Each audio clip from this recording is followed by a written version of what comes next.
maulan. So,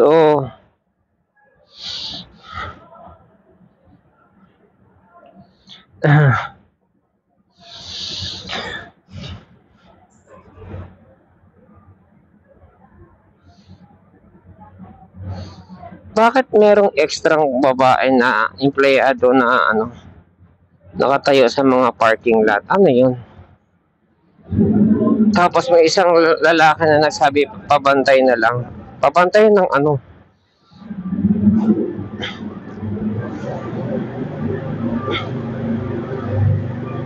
I mean, di ba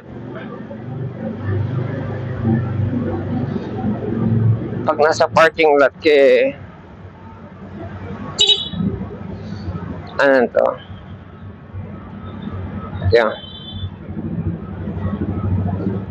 Nasa parking lot ka, automatic yun nakabantay. Babantayan. Bakit kailangan pang ibilin?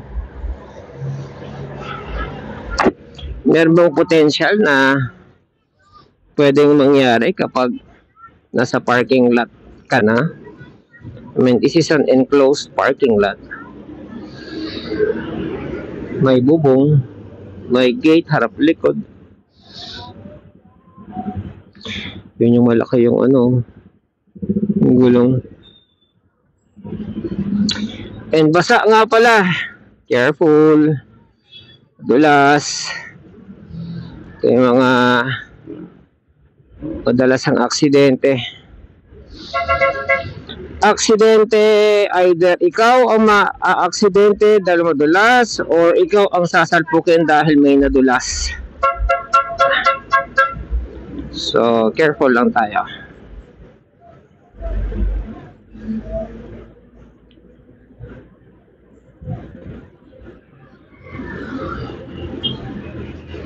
Kaya mo sila mga rera. Maputik po.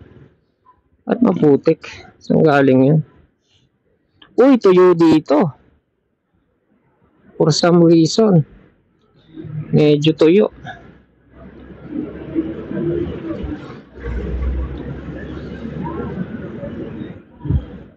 Sabihin, tuyo sa amin sa taas. Sana nga. Para yung sinampay kasi naiwan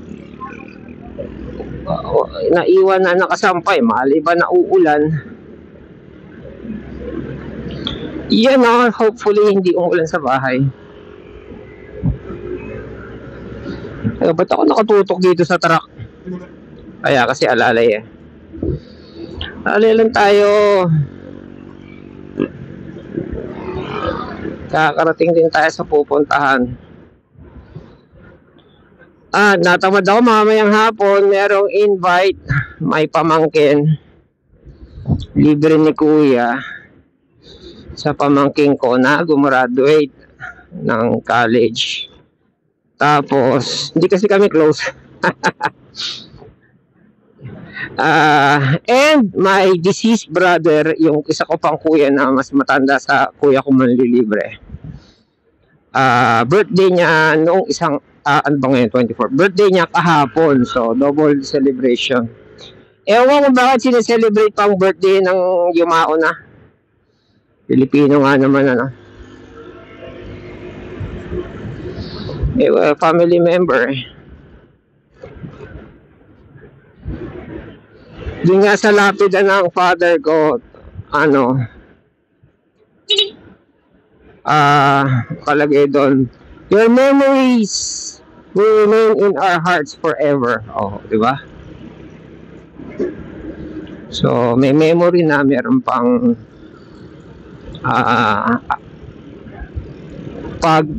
re-reminisce. So, i-reminisce nung buhay pa siya ang pagse-celebrate ng birthday. Uy, hindi ka pala naka-play. Teklat. Ayan, 35.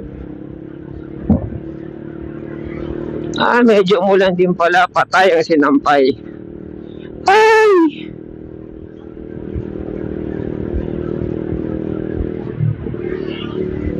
Kaya ba? Kaliwa ako. Kaliwa ako. Yan. sa left side.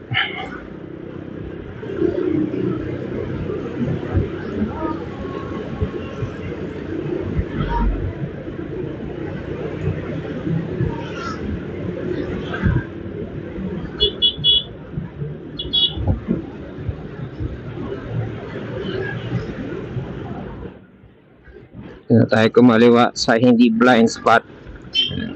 Ang cornering blind spot talaga yan. Kaya dito na lang tayo sa hindi corner and broken yellow line. And kita mo, kita mo yung parating. Yun, para safe. Mas na okay lang sa'yo mabalian ng balakang, ganyan. Lumulagta sa kalsada. Yan nangyari sa neighbor namin na nakamotor. Unfortunately, nasanay na siya na gano'ng kumakaliwa dyan. Fortunately, ang sumalpok sa kanya, noob driver, walang lisensya, nagrelyebo sa totoong driver na nag-overtake sa yellow lane. Ganon. Kakaliwa siya dyan. Ewan ko kung tumingin siya o hindi. Siguro kung tumingin man siya, if it's too late, sinalpok na siya. Kung stationary siya. Bulagta silang mag-asawa. Ang kasing asawa niya.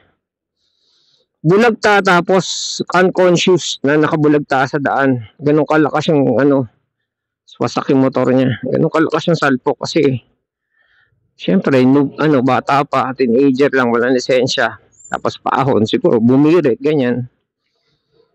Tapos yung may kakaliwa, inabot niya yung pakaliwa. Which is my neighbor na nakamotor. Na kumaliwa.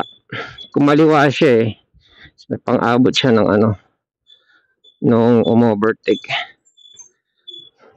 Kaya ako talaga, to be safe, doon ako mo-overtake sa may hindi blind spot. Blind spot yan eh. Kaya huwag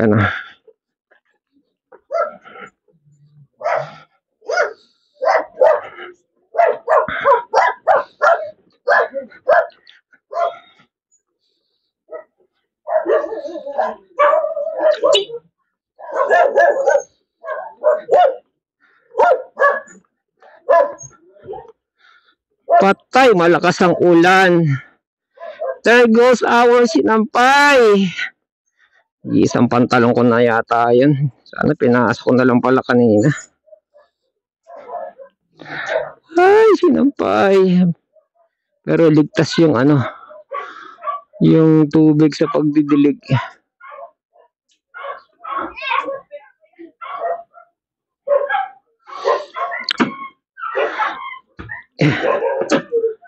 Siya.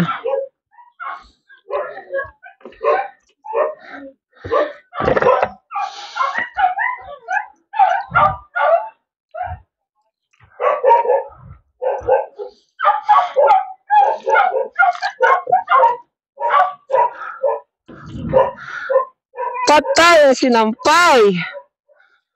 Basa.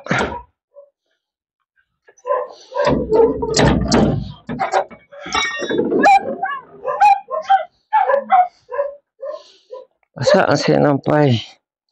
Tuyo na sana. Kailangan ng pantalon bukas.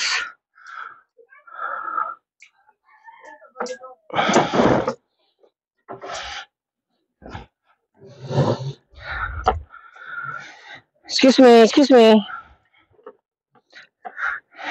Imbis na sit-sit, sanay sila sa excuse me. Ito kasing itim na to, mahilig tong bumabalanda sa daanan ng tao. Kaya kapag dadaan ka, sasabihin mo, excuse me. Hindi naman siya gagalaw. Pero mag-i-excuse ka pa rin.